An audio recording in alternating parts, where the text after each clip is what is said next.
Mobile چلانا تھا اس لیے بیچارہ اندر آیا ہی نہیں. وہ موبائل سے اتنی محبت کرتا ہے کہ مولوی سے بھی محبت نہیں کرتا, مولا سے بھی محبت نہیں کرتا اتنی جتنی اسے موبائل سے محبت ہے.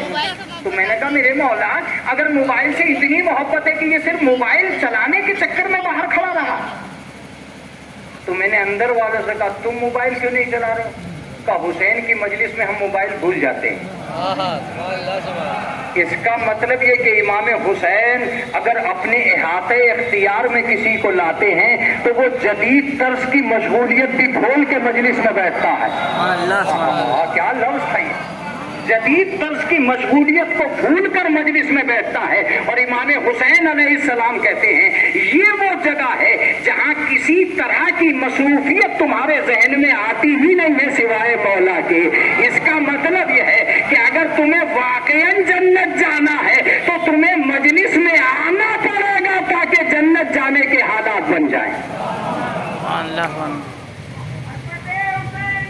کیا ملا اور کیا ملتا ہے اور کیا ملنا چاہیے, میں تو بس اتنا کہوں گا کہ میرے مولا سے پوچھو. تو مولا آواز دیں گے کہ پہلے تم طے کرو کہ تمہیں دنیا کیا دیتی ہے, تب ہم بتائیں گے کہ ہم کیا دیتے ہیں. کاش آپ میرے بہت قریب سے گزرے. پہلے تم طے کرو کہ تمہیں دنیا کیا دیتی ہے, پھر ہم بتائیں گے کہ ہم کیا دیتے ہیں. میں نے کہا مولا کیا دیتی ہے دنیا اور کیا دیتے ہیں آپ؟ کہا بس اتنا سمجھ لو کہ دنیا مشکلیں دیتی ہے, ہم مشکل کشا دیتے ہیں. مجلس کو ہو جانا چاہیے تھا.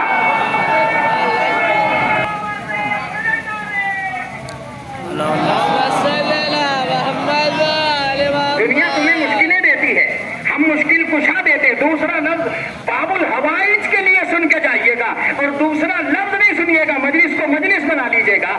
جتنا مجمع اب آ چکا ہے اب مجلس کے بننے میں دیر نہیں لگے گی.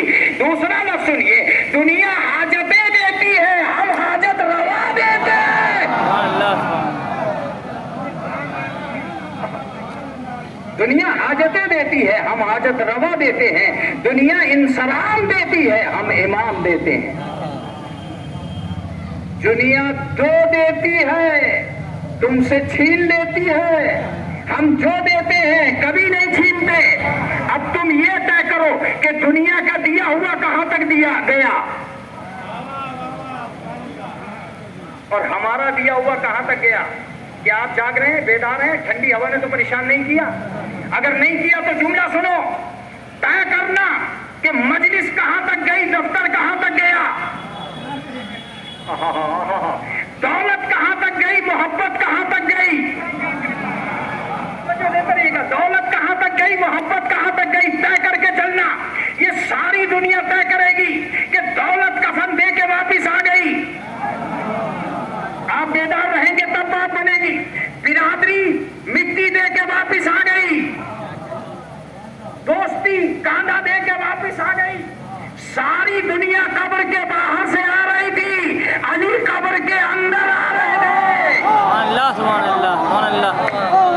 علی قبر کے الہ آباد جس میں گونجنا چاہیے وہ جملہ آ رہا ہے. میں نے کہا مولا جب ساری دنیا قبر کے باہر سے چلی گئی آپ قبر کے اندر کیوں آئے؟ کہ تجھے پتا تو چلے محتاج کائنات کون ہے, مولا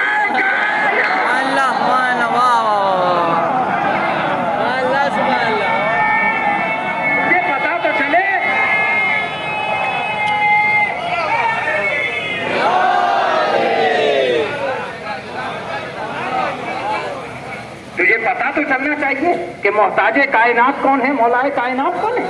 اس کا صریحی مطلب یہ ہوا کہ ہمیں اور آپ کو ایک طاقت ہمارا دین دیتا ہے. آج کی بحث بہت عمدہ بھی ہو سکتی ہے, جیسا موسم ہے خدا کی قسم. ایک طاقت آپ کا دین دیتا ہے. میں آیت سنا کر منبر چھوڑ دوں میرا موضوع مکمل ہو جائے گا, لیکن آپ کی توجہات کا مبذول رہنا بہت ضروری ہے. انتم الاعلون ان کنتم مومنین, تم ہی بلند ہو اگرچہ مومن ہو. میں نے کہا تھا کہ آیتیں بھی سن لیا کیجئے. انتم الاعلون ان کنتم مومنین, تم ہی بلند ہو اگرچہ مومن ہو.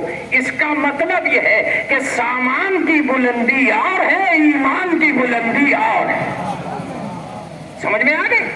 مومن بلند ہے کس کی نگاہ میں؟ اللہ کی. کیا کروں میں، کتنا مختصر کر سکتا ہوں میں نہیں جانتا، لیکن میں نے مختصر کر لیا ہے. خود کی نگاہ میں اونچا ہونا اور ہے، خدا کی نگاہ میں اونچا ہونا.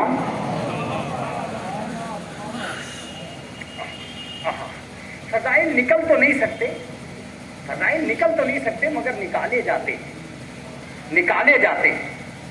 انتم الاعلون ان کنتم مومنین، تم ہی بلند ہو اگرچہ مومن ہو. جب صاحب ایمان کے لیے بلندی کی دلیل ہے تو کل ایمان کتنا بلند ہے، کل ایمان کتنا بلند ہوگا. ظاہر سی بات ہے، تم علی کو اپناؤ، بلندیاں تمہارا مقدر بن جائیں گی. مجلس تو اس جملے میں ہونا چاہیے تھی. علی کو اپناؤ، بلندیاں تمہارا مقدر بن جائیں گی. وہ ضمیر بلند ہے جس میں علی ہے، وہ عقیدہ بلند ہے جس میں علی ہے. توجہ دیتے رہے گا. وہ عقیدہ بلند ہے جس میں علی ہے، وہ کتاب بلند ہے جس میں علی ہے، وہ قوم بلند ہے.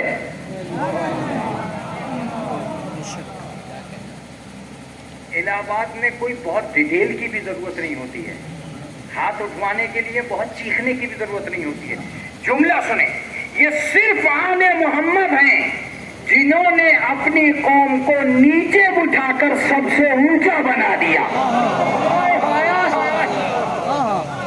یہ صرف آل محمد ہے جنہوں نے اپنی قوم کو نیچے بٹھا کر سب سے اونچا. آگے بڑھیے. مولانا ایک آیت آپ نے سنائی، انتم الاعلون ان کنتم مومنین، تم ہی بلند ہو اگرچہ مومن ہو. میں ایک لفظ کہنے جا رہا ہوں کہ بہت ساری صفتیں انسان کو طاقت بنا کر پروردگار عالم نے سجا کر دی ہیں. اس کا استعمال آپ کریں یا نہ کریں، کریں یا نہ کریں. دوسری آیت سنیے، یا ایھا الذین آمنوا ان تتقوا اللہ یجعل لکم فرقانا. اے ایمان والو، اگر تم متقی بن گئے تو اللہ تمہیں حق و باطل کی تمیز عنایت کرے گا. دیکھیے بڑی محنت کرتا ہے ایک طالب علم. کیا مطلب؟ آدمی کو فرقان بننے کے لیے تقوی اختیار کرنا پڑتا